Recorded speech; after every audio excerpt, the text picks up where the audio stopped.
Okay, testing the audio.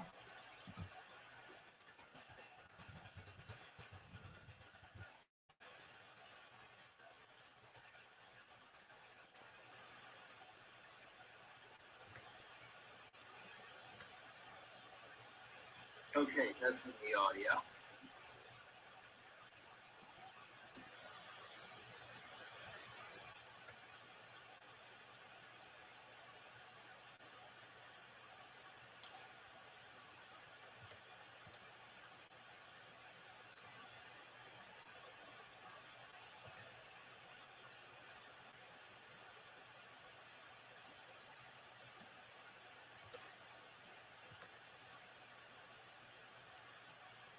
Hello, Rich. Great to see you again. I'm doing very well. How are you today?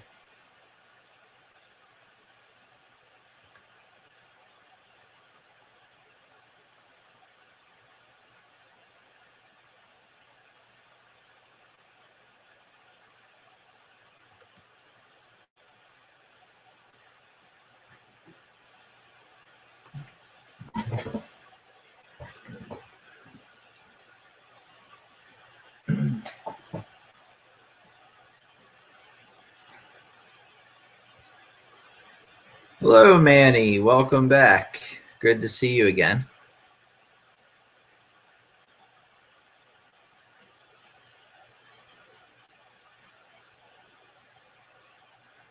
Excellent, excellent. The minor scales are very important, just like the major scales.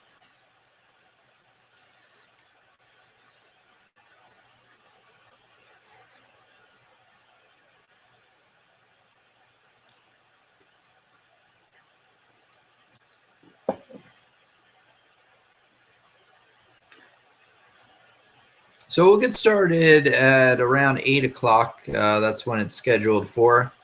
So we'll give it a little bit of time and go from there. So hopefully the stream is working okay. Hopefully not too much lag or anything. Trying it from my laptop, so it should work a little bit better at least. Although, I don't know what kind of... Might be limited to 720p.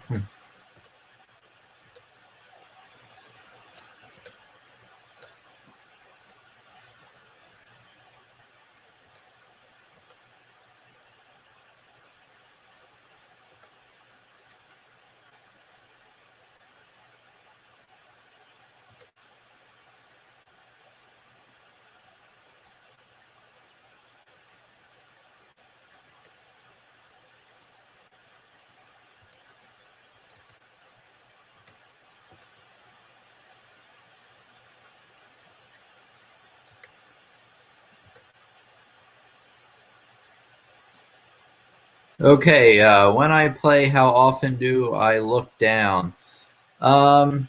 Every, not very often. Once you get past a point of being a beginner, you should only have to look at your hands every once in a while just to kind of check your position. Like I said, when you're first starting out, you'll probably have to do it more often. You'll probably be doing it all the time at first. But eventually you want to train yourself to look more at the music while trying to just kind of figure out where you are from feel. But you should glance, even if you are advanced, you will glance down every once in a while to figure it out. So you should move towards using it less and less looking down, but you will need it, sparingly to be able to figure out where you are.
Oh, you shouldn't watch videos of pianists on YouTube.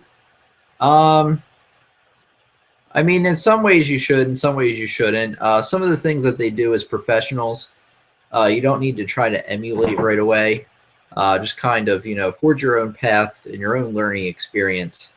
Because a lot of the things you see them do are based on years and years of experience. So they really have a lot of context on those different movements that they make, and and how often they look up and down on the music. But it's also a good thing to watch pianists on YouTube because, especially when you're working on a certain song and you work on it for a while, it's good to listen to a recording of it just to kind of get some on how the song can be played. Since a lot of artists have and pianists have different interpretations.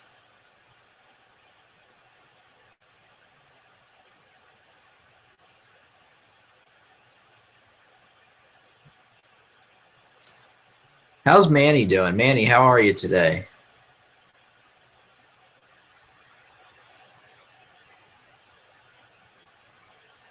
What kind of stuff are you playing this week, Manny? Are you still improvising? Oh, you're welcome, Rich. No problem. Absolutely.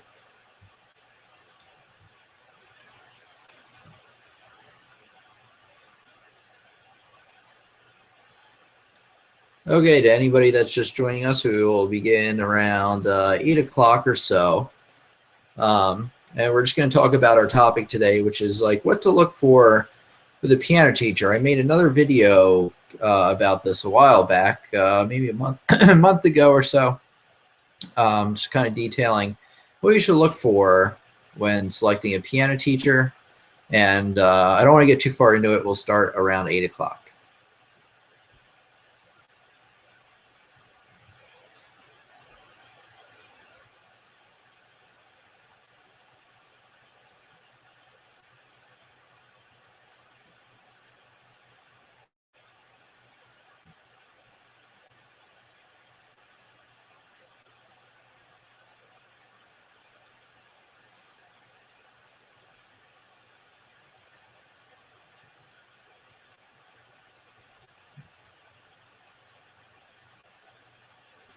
Did we lose Manny? Manny, where are you? Who else is out there? There's 5 people on. I know Rich is here. Anybody else that would like to share with us today before we get started?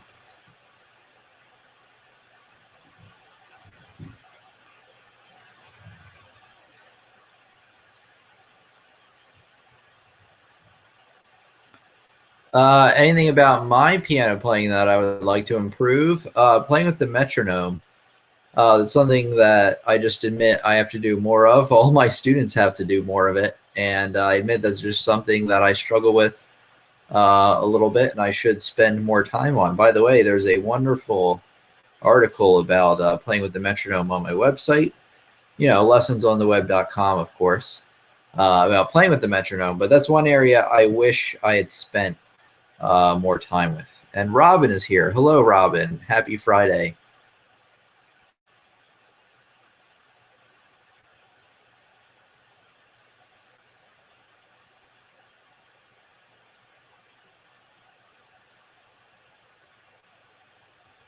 By the way, before we get started, I'm just going to show you around the website in case you haven't seen it, or just show you some things that you might not be aware of. So one of the things we'll talk about today is this one article here. But what I'd like to do, just kind of show you around first, show you what's new on the website.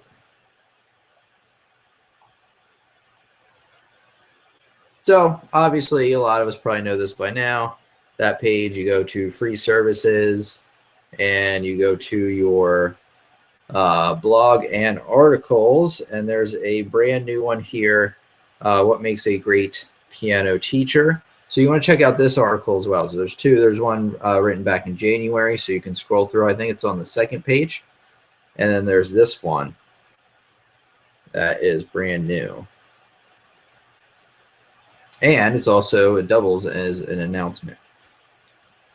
So take a look at these different articles, because not only are they just things to read, they also provide some background insight into what you're learning, which is how to play the piano, at least hopefully. I'd imagine that's why most of us are here. Okay, I got a bunch of people here. Manny has decided to leave a comment. Let's see.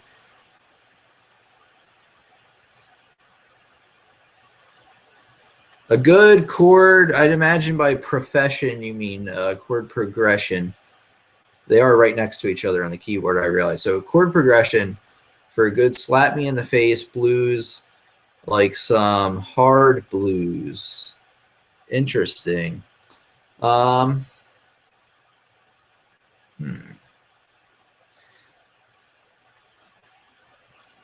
Probably one of the most common chord progressions in blues or in jazz would be like 1, 2, 5, 1.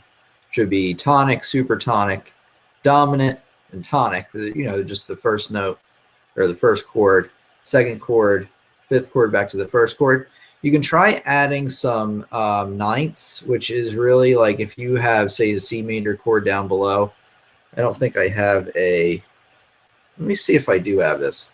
Let me see if I have some sort of like keyword I can show you on this tablet.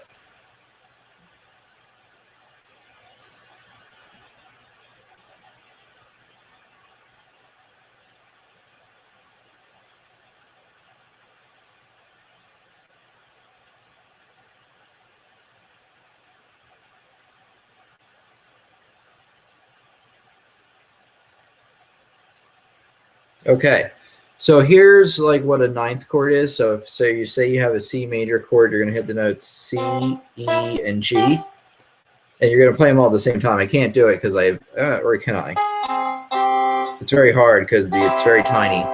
There you go, all three of those all at once. And then what a ninth would be is you'd be hitting that chord, plus you'd be hitting what's called a ninth. So to do a ninth, all you got to know is what an octave is first. So you know from C to C is an octave. Another name for octave is an eighth. So anything above that, it goes in order. So you have octave, you have ninth, or eighth rather for octave. You have ninth, 10th, 11th, 12th, 13th, 14th, and 15th. Generally, you're going to be knowing about ninths, 11ths, and 13th. So what you would do is you'd play your C major chord down here. It's really hard, sorry. There you go. There you go. Actually, I was able to hit all of them all at once. So that would be like your ninth chord. That's just to add a little bit of extra flavor. Like you could also have a, ooh, it's hard to hit. You could also have an 11th chord. That again adds a little bit more variety. So I'm going to leave the answer there. I could actually go way more into it, but we have another topic going on today. So I would like to get started on that. But just learn about ninth chords, 11th chords, and 13th chords. So, you know, do a search on the internet and just play around with those different types of chords. See if you can come up with a chord progression of your own just by adding the ninths and things like that to chord progressions you already know. To see if you can spice those up a bit. So let's get started on our topic today, which is what makes a great piano teacher. And before we do that, let me take a drink of water.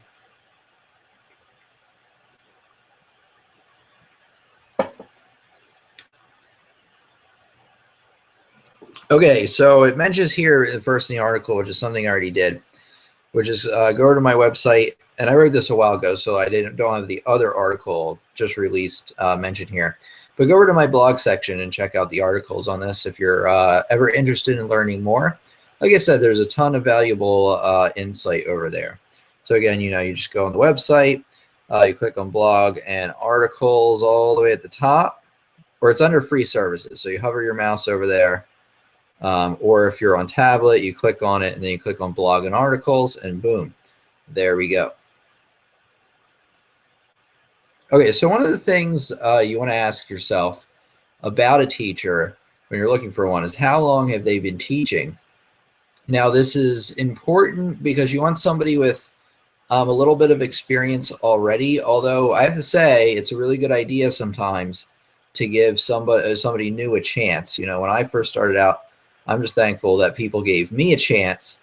So, you know, experience isn't always everything, but if you are looking for more of a serious teacher, you know, you want to pursue music and you want to go to a music school or something like that, try to find a teacher with at least a couple of years, you know, anywhere between 2 and, of course, and the larger the number, usually the better. In some cases, I'll mention some other cases in a second. So you want to look for, thank you, Rich. I saw that nice comment. So you want to look for somebody who has enough experience. You know, they don't necessarily have to have a ton of experience. There's a ton of people out there with a lot of experience, and they are terrible teachers. Some of them, unfortunately, are teachers, and they probably should have picked something different. But just because there's so many other aspects to the personality, which we'll go over in a second, that you should consider. Okay. Some other things you might want to think about is, does this teacher have a bachelor's degree or some sort of degree from a music school, particularly one that's well known, or just any kind of musical training at all? You know, have they been playing piano for a long time? Those are some different things to consider. Have they been awarded any like special awards or anything? Or are they part of any kind of groups or anything? Probably something I should get a little bit more involved in. Different groups like music education groups, MENC, I think, which I'm not a part of. I should be. So there's some other things, like how involved are they in music is basically what you want to get to. So the thing is, I'm not involved in that group, but I have a YouTube channel and I'm doing a live stream on a Friday night. I'm obviously very involved in teaching music. You know, because there's probably at least a few other things I could be doing right now, but I'd rather be doing this. So here we are. Let's see. There are some videos where the teacher is giving the wrong information. That is true. Definitely true. Sorry, I have a little bit of allergies today. I try to always give the correct information, but hey, every once in a while, I'll get one like that just needs like extra clarification. Somebody will tell me in the comments, like, oh, hey, you know, you should really mention this in addition to this. It helps explain it. I do get things like that, and I do appreciate that because some of those things I really have integrated into my own teaching. So doing this online thing has done like a lot of good for me as a teacher. And like I said, it helped me get really involved. So you want to ask yourself, like, how involved is this person in teaching music? Do they have another job that they do? And it's no problem if they have another job. It doesn't mean that they're any less of a teacher, especially, you know, in this day and age, you really need to, you know, make things work. So it's very common for people to have other jobs and they do music as a side job, and that's totally fine. But you want to see, like, generally, is this person interested in the topics that they're telling me about? Because if they're not interested, the teacher that is, you know, why should you be interested? And one thing I always notice as a teacher is my students can like always feed off of the way I feel. So if I'm feeling like kind of run down that day, kind of tired, the lesson for the most part, unless the student like snaps me out of it and it's just a terrific lesson and I totally forget, I mean, that's going to have an effect on the lesson. So I try to keep that in mind when I'm teaching, that, you know, ultimately the way I feel is going to translate into the student in some way. So if I'm anxious, the student's probably going to be anxious. If I get frustrated, the student will pick up on that and get frustrated. Don't worry, the screen is coming back in a second. So there we go. Okay, I got a question for Manny. Man, I'm going to save that question towards the end because it's jazz band related. So I will get to that though. Okay, just looking through here because I was rambling on a long time from the top of my head. That's a great question, Rich. That is related to the topic, but I will get to yours, Manny, I promise. Worst experience I've had with a student.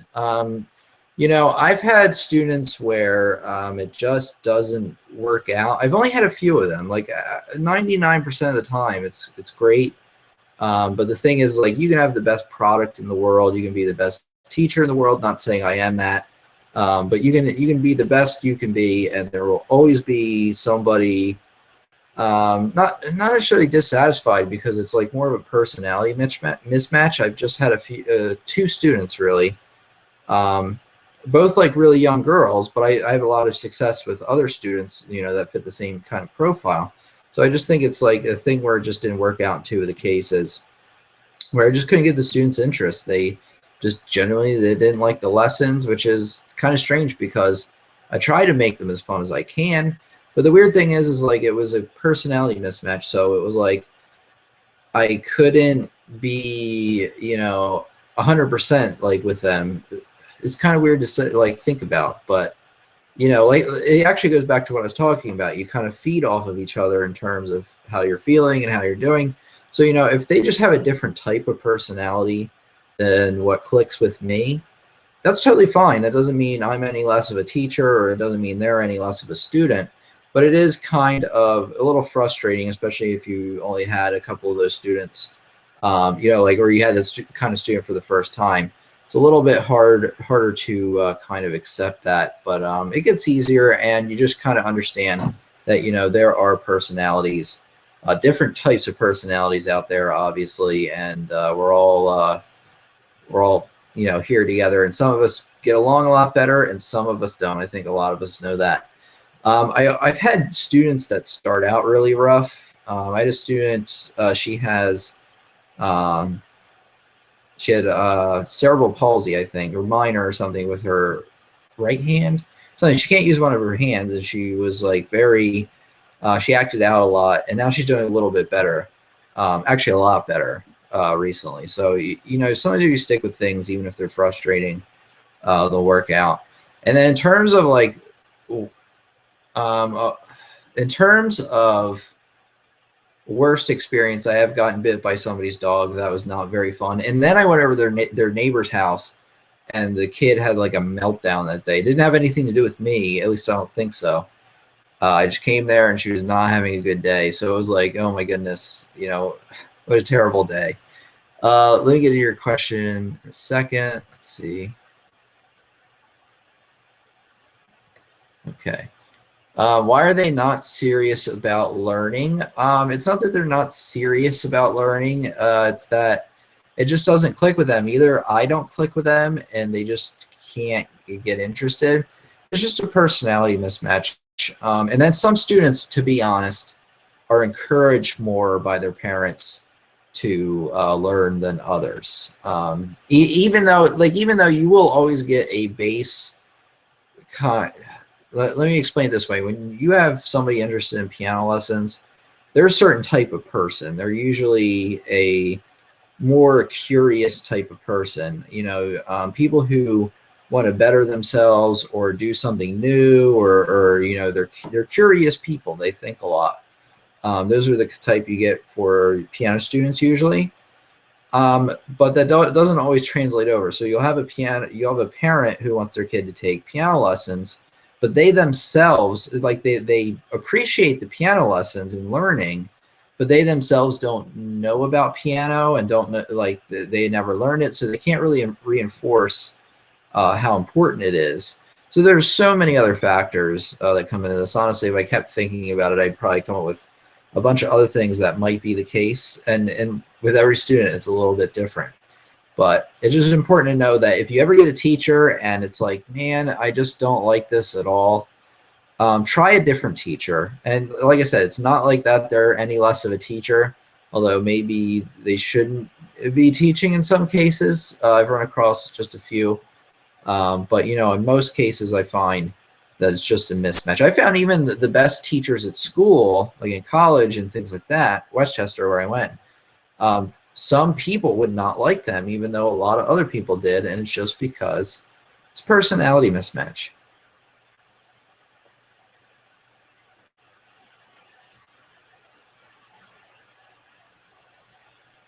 Yeah, Rich. Yeah, I'd imagine it's the same kind of thing where it's like the parents just kind of want to get them involved in it, but they themselves aren't super involved. Like they might be involved, but they might not have the same passion towards it as you would as the coach. Vithurshan, I hope I said that right again. Great to hear from you again. I sent you an email today. I couldn't answer your question right. Like I said, I think I have to make a video for what we were talking about. But great to see you. Thank you for attending my live stream. Okay, let me go through, why maybe some more questions are coming in. Remember, Manny, I'm coming back to your question at some point. I didn't forget about you. Patience. Oh, man, patience. You want somebody who's patient? I think so.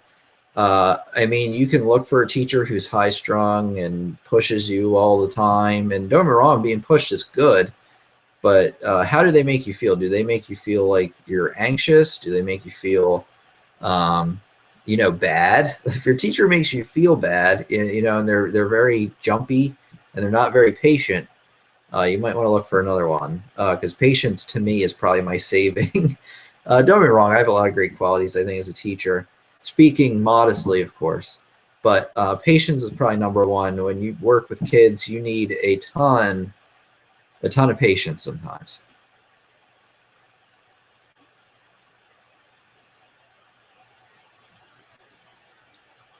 And then knowledge. So we talked about like experience, same kind of thing. Like how much do they know about the topic? Are they really proficient in a lot of different things around the topic, or are they more specialized? Do they just know like a lot about a couple of things?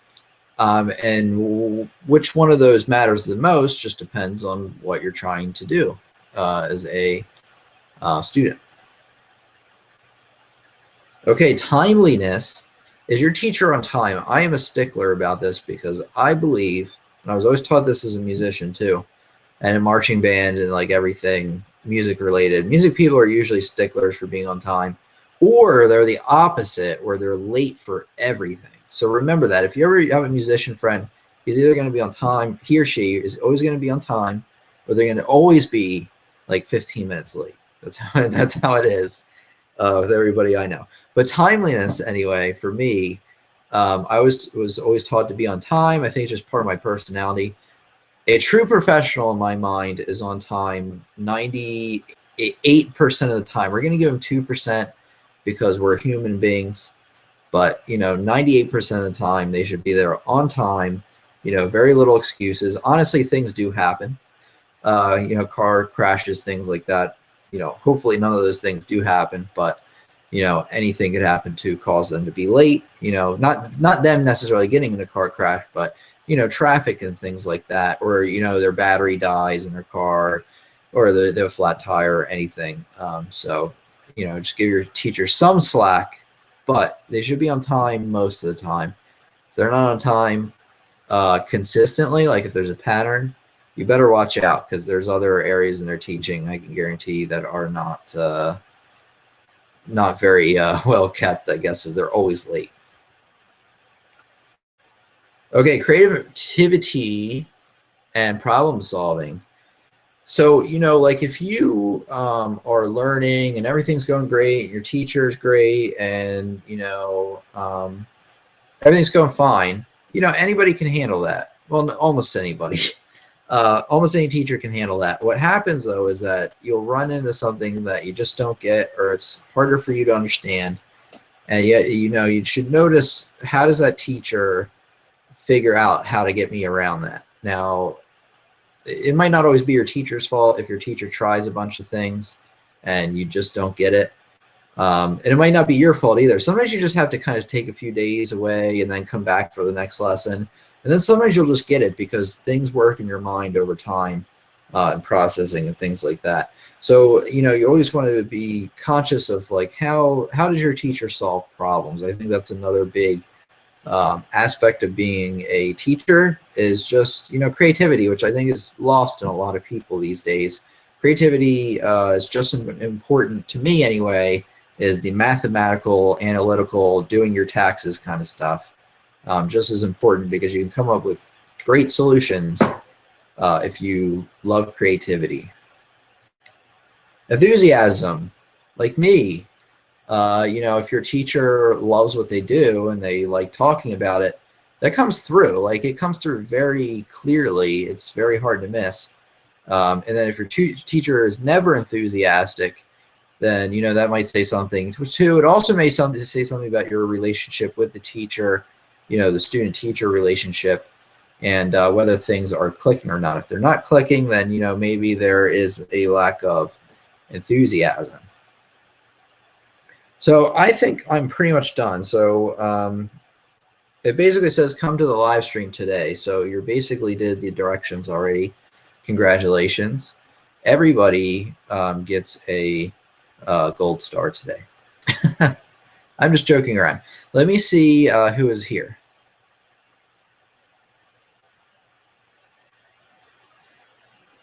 Oh, great, Rich. I'm glad, some of those other videos I put out. There will be more rhythm training videos. I put out a ton of those last week. I was experimenting around with the live stream, but I'm coming together, making a schedule on when I can be more consistent with that. And we will be announcing that very soon.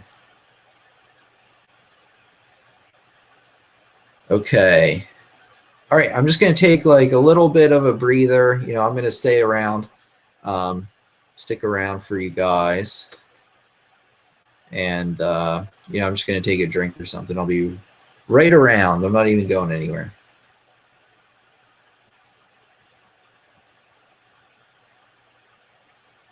Do I have any original pieces like ones that I wrote? I guess that's what it would be, right?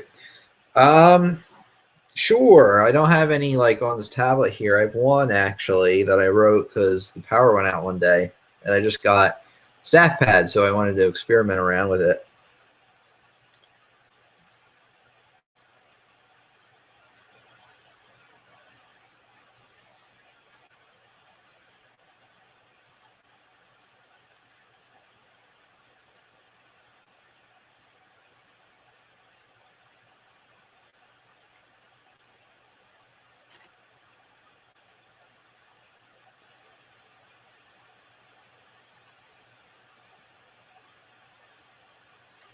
You know what? I don't know where it is. I had it a while ago, but it is no more.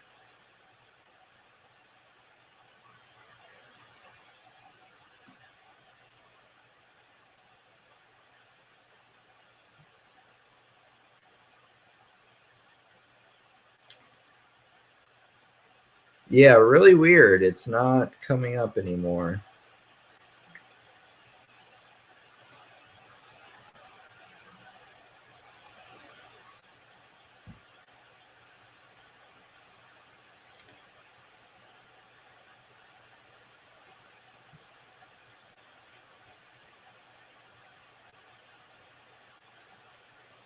And then these are all songs that my students wrote, but I don't know.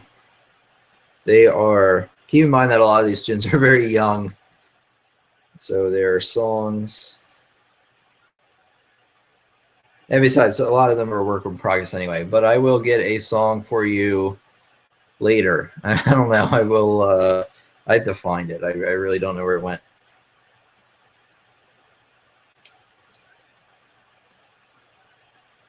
Really wish you would have discovered what, my YouTube channel or playing the piano.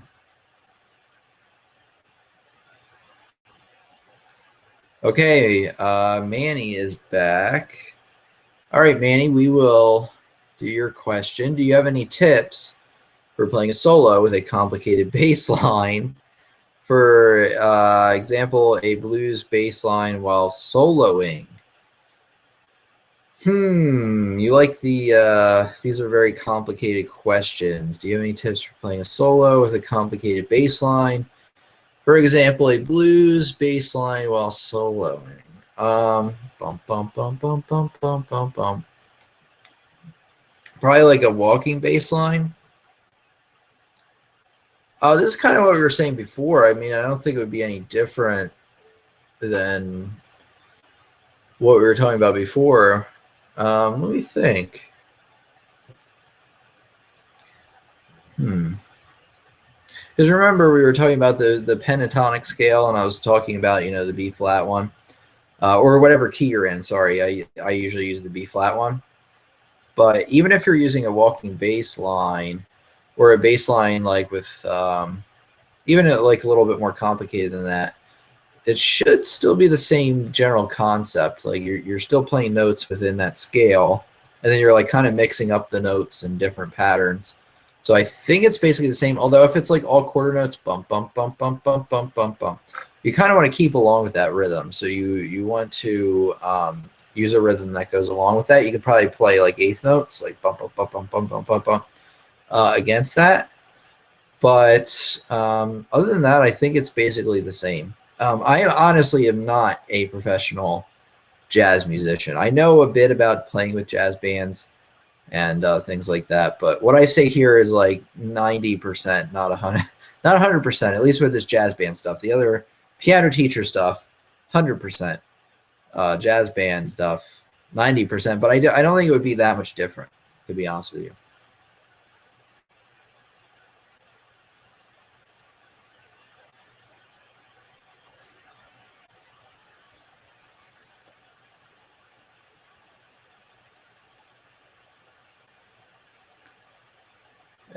Every time, oh, we play the bass line. Ooh.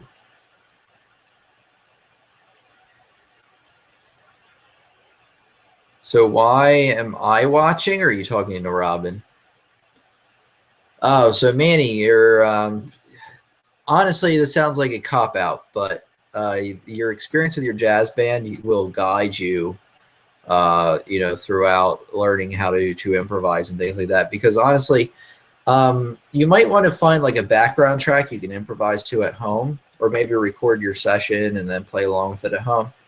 But playing along with the jazz band will give you far more experience figuring this out than anything. So showing up to jazz band is number one. Talking to Robin, okay. Yeah, yeah. Robin's a friend of mine.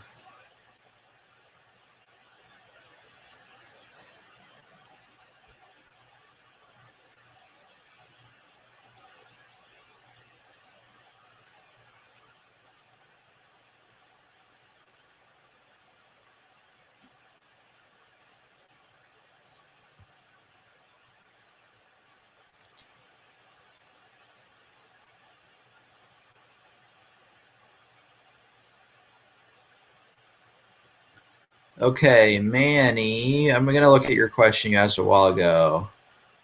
How long did it take you to sight read fluently? I missed that one. That one was sort of related to what we were doing. Um, a long time. Honestly, I didn't even know sight reading was something that had to be practiced until I got to college. I'm serious. I got there and they were like, "You have to be able to read, music from sight." And I was like, How is that even possible? Like, because everything I did before that took forever. So that's why I want to teach you right away the right way, telling you learn how to sight read. You will be able to learn songs like 1,000 times faster. No kidding. So, but it took me a few months, a few years. I'm still working on it actually. So I know quite a good deal about sight reading, and I have become somewhat proficient at it. I can, be able to sight read fairly difficult things, but it takes a long time. And again, practice. Practicing it every day is the key.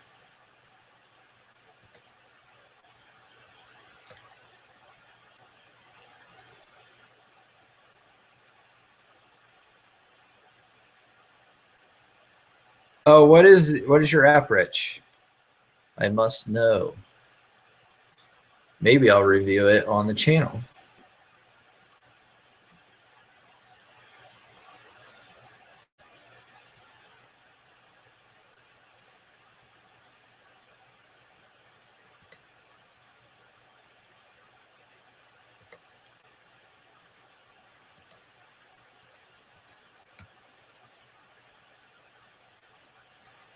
That's great, Rich. If you could share the name of that, I'd be forever grateful. Oh, and is it on iPad? Is it on Android? Windows tablet like I have because I'm a weird guy. It's called Music Notes. I think I've seen it. I think I might even have it. I don't know.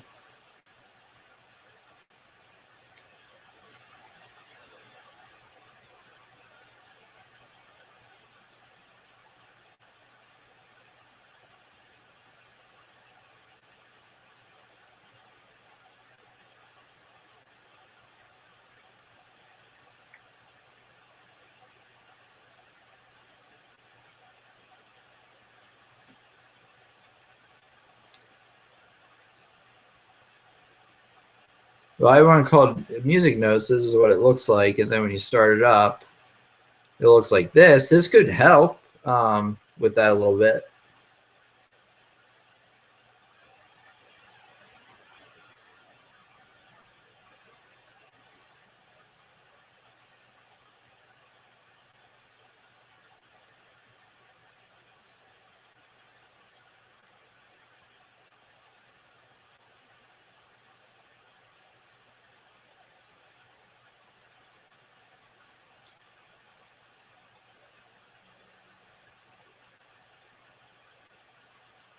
Okay, so I'm done playing with this. Apparently, I'm really good at it, 100%. Who knew?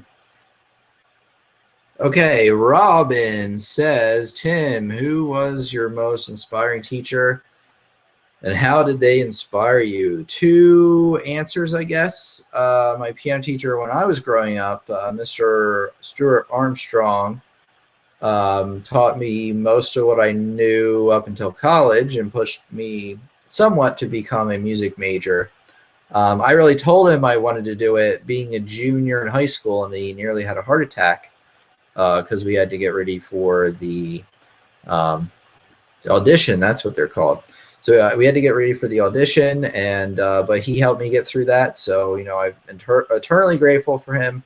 I need to go make time to go see him soon because I have not been good about that the last couple of years. But he's number one, and then number two is my professor from Westchester, Dr. Vincent Craig, who is an amazing pianist. He's just incredible. And he's just a very inspiring guy because he was always like really involved with everything all the time, and he never complained. So I think some of that rubbed off on me, maybe a little bit too much. But I always looked at that because that was just somebody who did everything in the world to me, and just kept going. And he was always looked up by everybody, and was always put in charge of like playing with the choir and things like that. And there's a good reason why he was asked to do so much. And then he helped my piano skills and like dramatically, and actually helped me become a teacher too, because we had our studio class where we all came in and taught each other.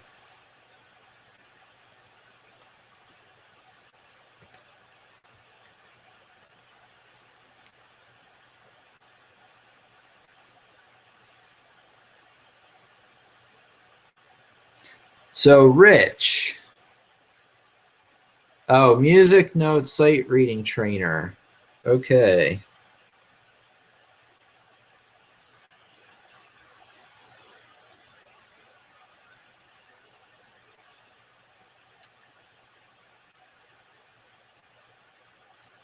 I'm going to see if it's on the Windows Store. It might be. There's like a 50% chance. Oh, you're welcome, Robin. I have some more. I had a choir teacher. I'm just random because it popped in my head. Choir teacher who had Tourette's. So he would like, if anything would slightly go wrong, like if anybody was talking, he would freak out. And I remember the first day of choir, I came in, and I think I got yelled at. I wasn't even really late. Like I think I was just lost or something, and I was a minute late, and he freaked out at me. But then he's like talking or something, or he's obviously teaching choir, and there's some people talking in the background, and they said like two things, and he says, "Stop effing around." I'm not gonna say it because who knows, there might be kids watching. But I just remember that because that was like the first memory of him I had, and he just totally dropped the F-bomb in front of everybody and like screamed it really loud. And then it was like totally fine after that. It was just part of his Tourette's, I think. And every once in a while you could see him twitching a little bit. If he ever got mad, it would be even a lot worse. But I don't know. That's just somebody. You know what? I'm not as familiar with Daria. I remember seeing it on MTV. I think it was MTV a long ago. Yeah, he had a lot of great things to say. He would always tell us to drink before, but not get too drunk before the concert, so we wouldn't overthink everything. And he said if we just had like a shot, one shot, we would do better. I don't know if that was true or not. Who knows? But he liked to drink, that's for sure. He said he was perfectly preserved in alcohol. And strangely, he looked pretty good for how old he was, but who knows? I don't know that many old people who are big drinkers. All right, let me see what we got.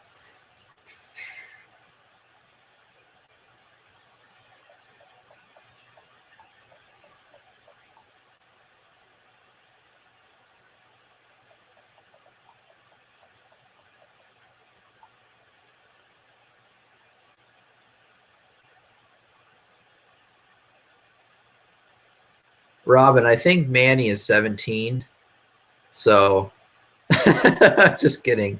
But I do think he is 17. Manny, you're 17, right? You're not allowed to drink. No drinking.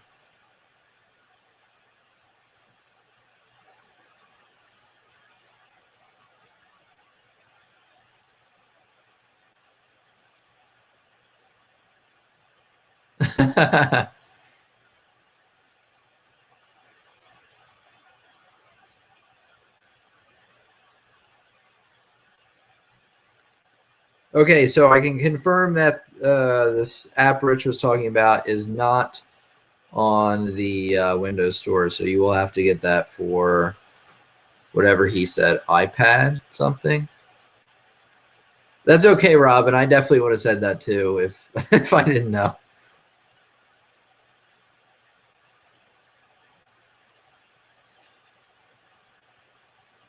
Yeah, it doesn't look like it's here. Let's see.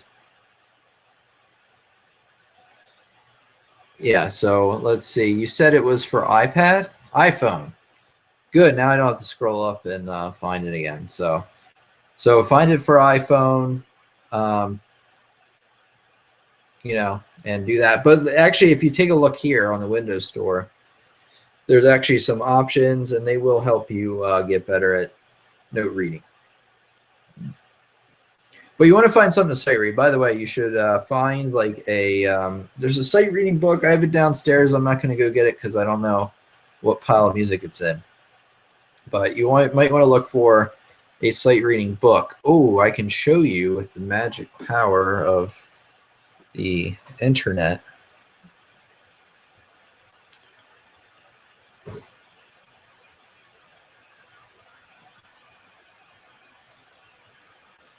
Let me see here. Just give me a second.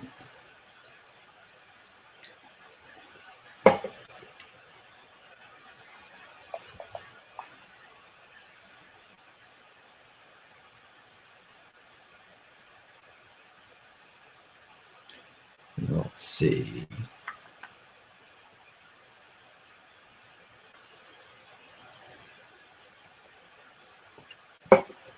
Okay.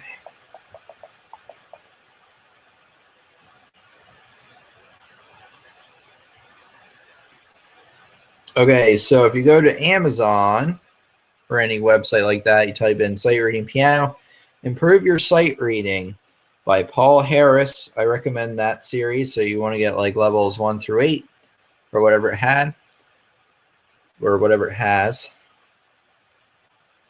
And I don't know how good this crazy book with this guy is on it, but it looks pretty crazy. Become a great sight reader or not. I wouldn't buy that book, to be honest with you, because I don't want or not. I want to learn how to sight read. Oh, and then this book's good too. John Kember, Piano Sight Reading Volume 1. There's at least 3 of them that I know. So look for that. And a hymnal from your church. if you go to church and you have a hymnal. Those are great sight reading as well. Let me catch up on the comments. Okay, Manny says, I have a concert next week and no one song Say What You Mean. I know it's like 80% of the song. I'm nervous I might mess up, or people not seeing me play parts I don't know. Don't worry so much about it. That's really hard for me to say, or for anybody to say, or it's really easy to say, or really hard to do. I don't know if you're ever into like breathing exercises or meditation, but they go a long way for me, like right before going into a concert, just to kind of clear my mind. Remember this, when you have prepared for something and you're there and it's time to do it, just make the best out of it. Have fun. Like, don't think about like, oh man, am I going to bomb this? Are people going to notice, or am I going to look bad? Just just say like, I prepared as much as I can for this. I'm gonna have fun no matter what. I'm just gonna go out there and I'm gonna play crazy notes. Maybe not so crazy, but go out there and just have a good time. Especially when you're younger. Honestly, when you're 17, just have fun. Don't drink. That's not good. But you want to have fun in playing in your concert. Goofiest song I like to play. Not classical, but fun. I feel like I have an answer to that, but I haven't played anything crazy recently, but I know there has to be something. I don't know, Rich, you always seem to stump me with your questions. I'll think about it.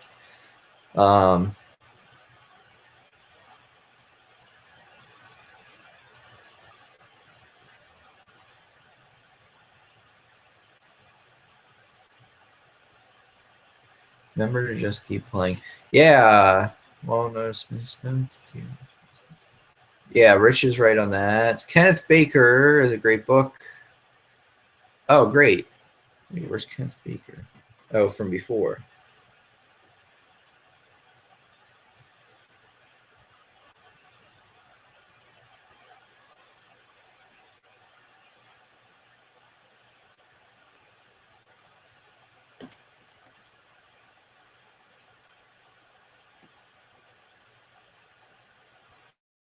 Manny, I would love to hear about that when you go through your concert. Rich, TV show theme or video game? Oh yeah, Super Mario Brothers. All the songs, the overworld theme, bump bump bump bump bump, of course, and Zelda. The thing I get with a lot of young students is they want to play classical music, and what they mean by classical music these days is from classical video games, from Zelda and Mario and everything. So I do play a lot of that. I don't consider that goofy though. That is serious business.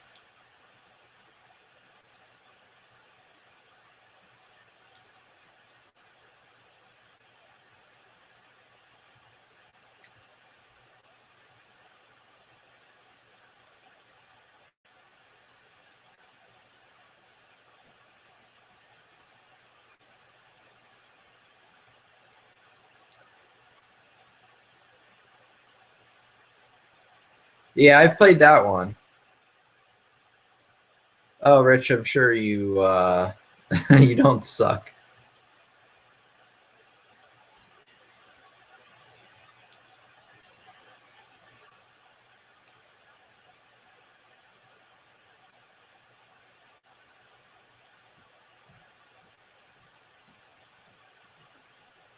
Okay, I'm just gonna kind of hang out here for a little while. If anybody has any other questions or anything, feel free to give them to me.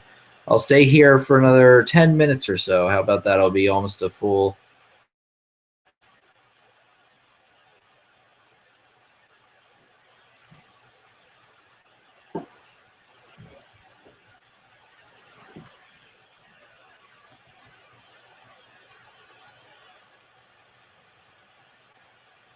Yeah, movement three. Isn't movement three the really fast? I don't know. Wait, fast, slow, fast. Yeah, that one's fast, isn't it? That movement.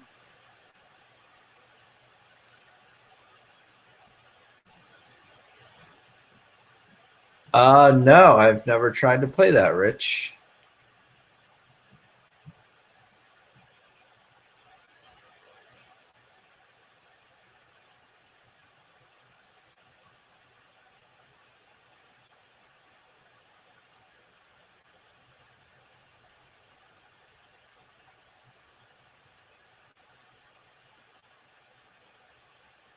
Yeah, that's what I thought. I thought it was that really fast one.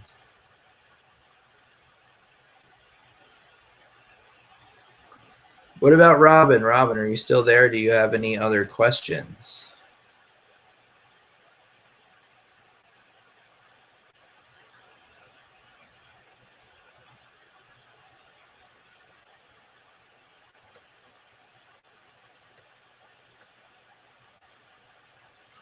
Can I play it at one time? I could play through the first couple of pages.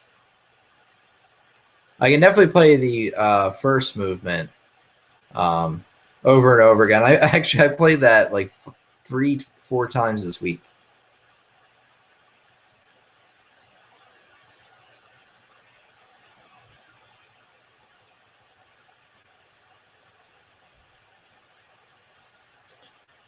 It's not as bad as it seems. Although if you're just starting out, I wouldn't start with Moonlight Sonata.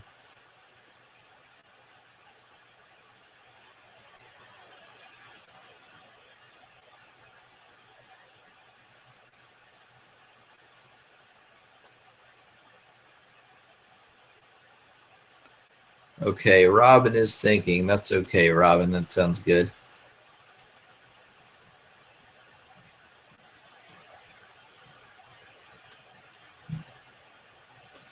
That's a good question. Thank you for that. Let me think about that for a minute.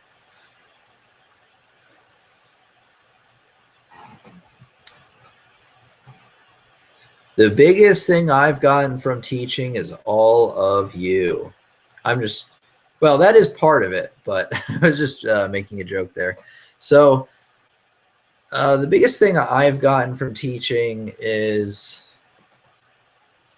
I've learned a lot about how how people behave and different types of people and different things, like even about myself and the way my brain works and different, like I don't know, just how, not necessarily how people work in a total, but like how they work when they're learning and different learning types and things like that. But in terms of like a life perspective thing, that's interesting. One thing I look forward to is getting older because I'm maybe at the end of year 5 here with teaching because I started 2011, early 2011 at 16. So yeah, about 5 complete years. And the thing I look forward to, and actually the thing I've noticed is students who I taught or am teaching, and they go off to accomplish something, that I didn't even push them to do. So either they tried out for a band, or they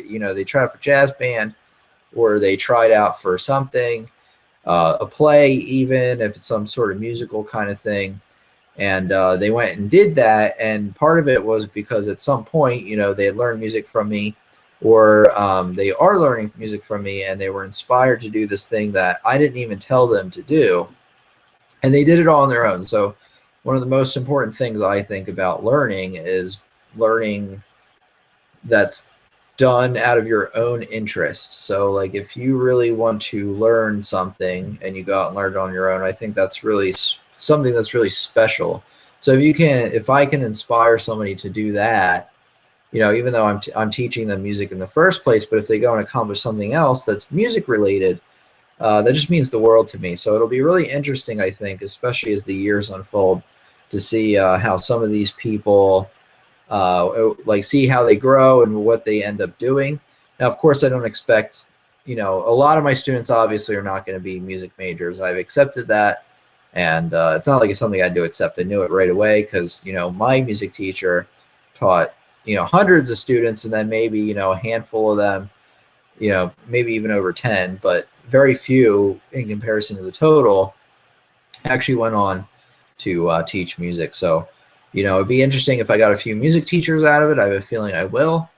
But it'll just be interesting in how this thing grows. It's really interesting to hear from people online like Manny, or, you know, all over the place, and just hearing their stories of, you know, they saw my videos and I inspired them to buy a piano for themselves, and then they play practice, or inspired them to be, somebody was like the head of the glee club or something like that, and they said it was all thanks to me. So that person may be here.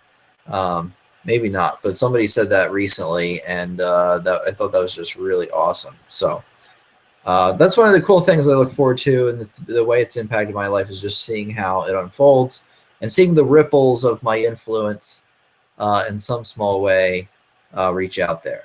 All right, let's see. Great question. Yeah, exactly, Robin. I like that analogy. That's perfect. Who was your fastest student to learn? Ooh, well, I'm not going to give you his name, but one of my first teachers, or one of my first students, I really struck out with because he was like really smart. He lived really close to me. You know, I could just walk up there, and it was really good to like ease into him because I only had him for a while before I started to get like a ton more. So it's good to teach him. He learns really well, but every student has their different like strengths. So you'll have one student, I'll have one student, I'll teach them, I teach everybody theory and I teach everybody piano because I feel like they're really intertwined. I have some students that really excel at piano or certain things about piano. Say they're just really good at scales, but they're terrible at playing arpeggios, or they just don't get certain things. They don't get, you know, the complicated chords or something, or the music theory. They don't get that. So it's really like a trade-off with a lot of students. I have one student like that I'm teaching something to, and he pulls way ahead. I try not to compare our students with each other either, although, you know, you kind of do as a human being. But and one student moved way out ahead, and then another student, you know, just blow past them just because they get to a certain topic, and then that student does way better. But again, it's not like a race or anything. But I've had, luckily, my first student is I'm streaming again. That's right. So luckily, my first student was one of my best ones so far. But I do have a lot of students that learn very quickly. That's for sure.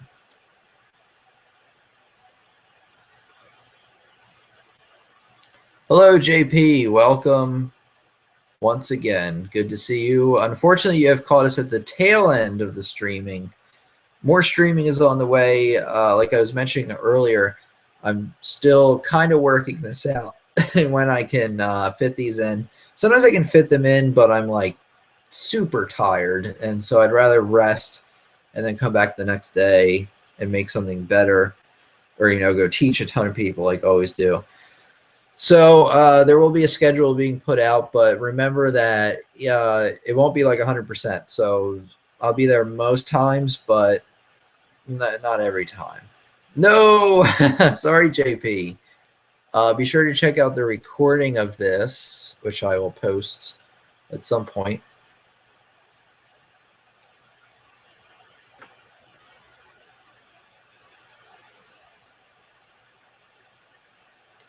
I still teach him. He's 16 or 17, so he's starting to get to an age where he might want to think about that kind of thing, but he has a couple of years yet, so we'll see what happens with that. But yeah, I do still teach him for now.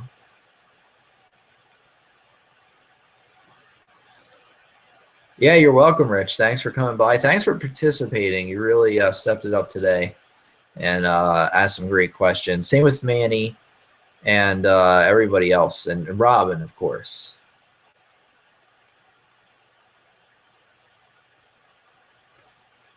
JP, you are quite young. Your brain, see, at 17, you might not think it because, well, at least me at 17, I couldn't concentrate on anything because I was thinking about who knows what. Everybody knows what. But 17, your brain is still very, what they say, elastic. So you can learn very well at 17. You know, there are people who are 64 or 70 or whatever trying to learn piano for the first time, and they would love to be 17 again, and they would think that would be an early start on learning the piano. So there's just maybe a little perspective. So 17 is a perfect age to start piano. 22 is a perfect age to start piano, not too late. Now, don't get me wrong. Is somebody who's been playing since they were 6 years old going to be better than you? Maybe. I mean, you might be really good at piano. You might pick it up quick. You never know. But you can learn like quite a lot as an adult from 17 on. So no, like it's an even better reason to start being 17.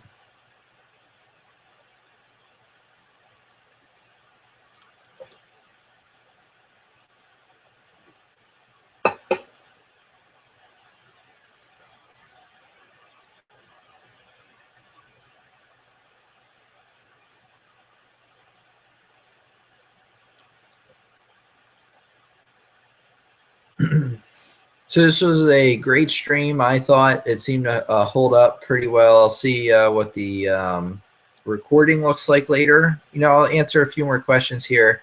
We'll call it a day. Hardest instrument I've ever played is the piano, I guess. I don't know.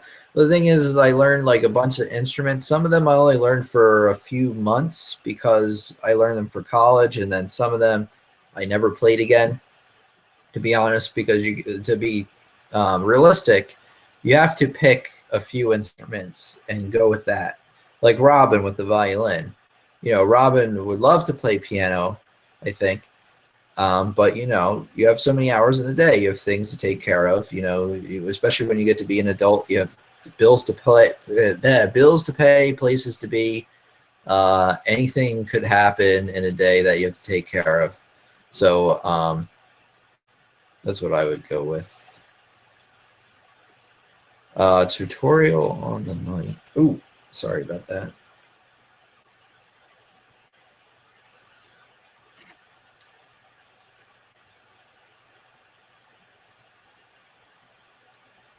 And then, and then I was talking about the hardest instrument. Sorry, it's starting to get a little late for me. That's why we'll end it in a little bit. But the hardest instrument is the piano, really, because I really haven't had an opportunity to play too many instruments past those initial ones I did. Hello, we're getting more people now. Oh, Thomas, sorry. Can I do a tutorial on in the night on the piano? Maybe. It's really hard for me to take tutorial song requests. The problem is that there's too many of them, and they're hard for me to do, especially if I don't know the song, and then I have to figure out how to get the song. A lot of them cost, you know, some money, time to get, things like that. Oh, what software do I use to play piano on my computer? Well, it depends on what you mean by that. So there's like so I record my piano playing the sound through a Roland audio, what do they call them? Audio capture card? No, because that's for video. USB hub? No, that's something else. USB interface. A Roland USB interface. And that plugs, you know, it has mic inputs and plugs into my almost anything. If I had a guitar, I'd plug that in. Actually, I do have one. I could plug it in. But my keyboard can plug into it, and, you know, my microphone. So I put that all into that. And then I just, you know, I have drivers on my computer that run the software. And then I run everything through XSplit Broadcaster.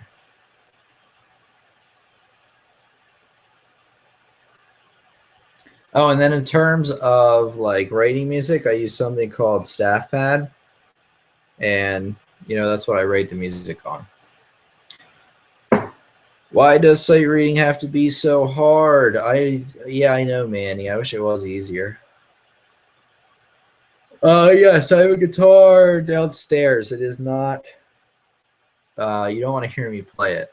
I don't know. I mean, I'm sure it's fine, but I haven't played it in a long time. I also have a bass guitar in the other room. I haven't played that in a while either.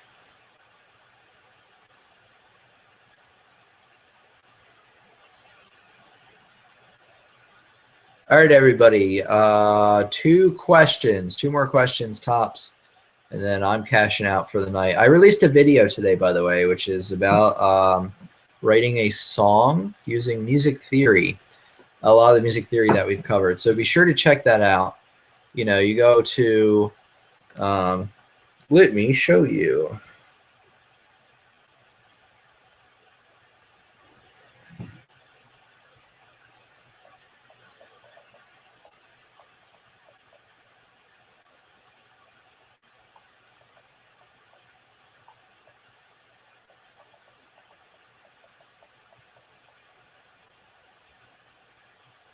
Can't go to YouTube.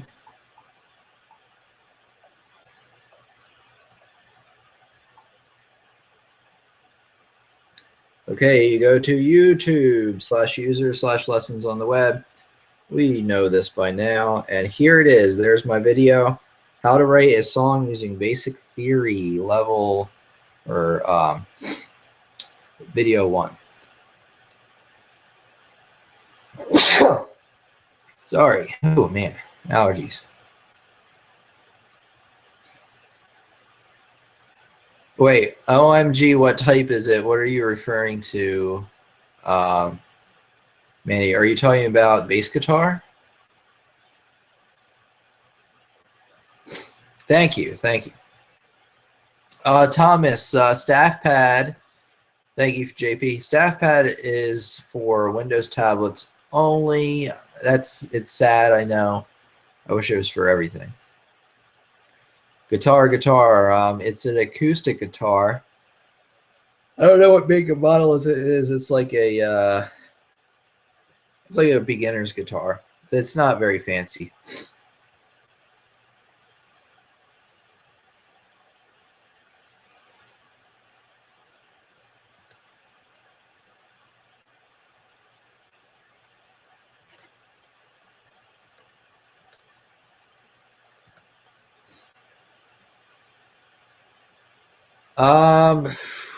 You know, one of my students had one. I totally don't remember what it is.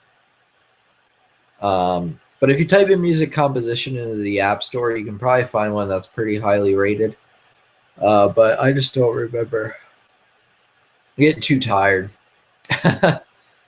Yeah, just type in music composition for Mac or yeah, either for Mac or iPhone or whatever, iOS or whatever you're looking for.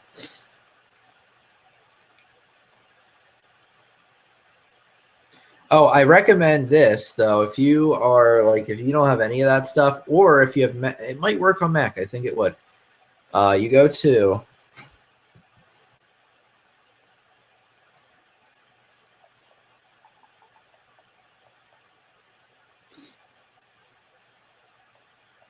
you go up in your browser and you type in flat.io, not .com, not .biz, not .edu.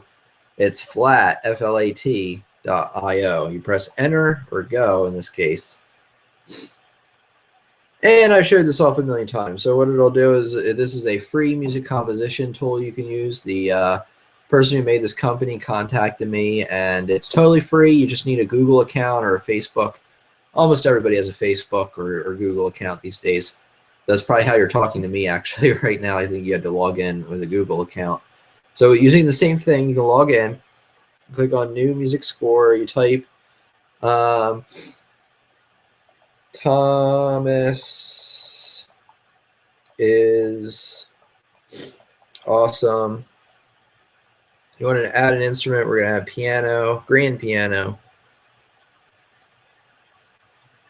And there we go. You hit create and you create your key signature and everything. And there you go. And then you just type in where you want the notes to hit. So you click, if I want an A there, if I want a B there. I can make chords and things like that. So totally free within your browser. So you can use it probably on Mac, PC, maybe even Android. I don't know. I haven't tested it. But remember, flat, F-L-A-T, All right, one more question for the night because my allergies and tiredness are getting to me. Usually they're related. The allergies cause you to be tired. You're very welcome, Thomas. Anytime.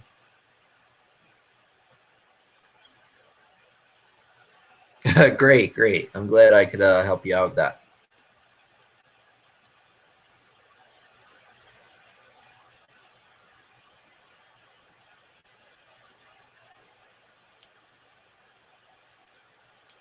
How's my day? Great last question. My day was fine. Let's see, I woke up. I taught some piano lessons. I made a YouTube video. I posted it. Taught some more piano lessons. And then I ate dinner. And then I started a live stream. And then I answered Manny's question. And then I answered Rich's question. And then I answered Robin's question.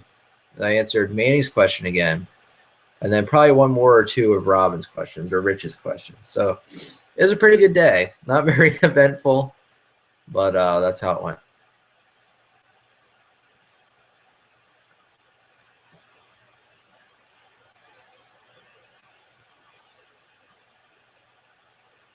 All right, everybody. Great talking to you. I had some great discussion tonight. Thanks, everybody, for the great questions. Thanks for participating, and thanks for just being here. So, just participating helps us all learn because it gets me off topic, and I go and look for things and show you how to find things like flat.io and how to write music for free online. Who's better than that, right?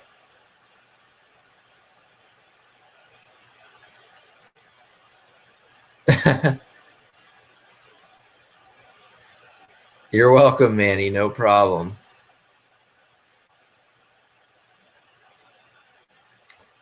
And thank you, Thomas. Thank you, Robin. Great to see you as always. Yep, have a great weekend too as well. Yes, God bless as well, everything. Have a good weekend.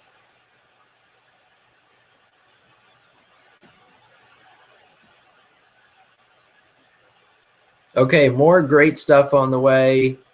Don't have a solid schedule on it yet. I need to work on it, but I am working on tons of great things for lessons on the web and for you. So they're coming. Some of them are here already, and hopefully you can. Hopefully, I continue to make a channel and a website, a brand, whatever you want to call it, that can help teach a lot of people piano, and that is the best around. We'll see. We'll see if it can get there. I know it can get there, and you'll help me get there. So when is the next live stream? Let me think about that because I should tell you when the next one is, huh?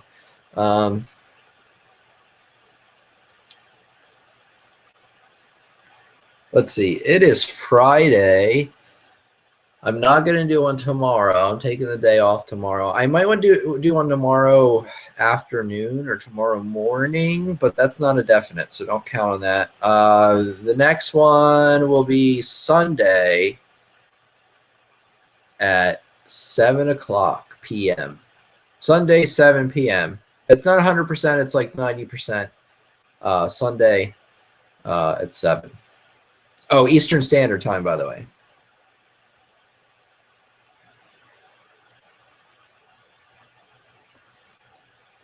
So thanks a lot, everybody. Gonna end it here. And I know I'm repeating myself because I'm getting tired. That's what I tend to do. But great talking with everybody.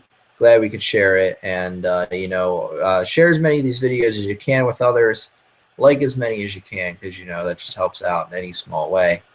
And great, Manny. Great, Manny. I look forward to talking with you again. And it's great to see familiar faces. I love it. So even if it's just a few right now, I feel like if we keep doing this, we'll get it much bigger and get more of the channel involved with these live streams. So this has been Tim from Lessons on the Web. You know who it is. It's been a great evening with all of you, and I'll talk to you for the next lesson. Thank you.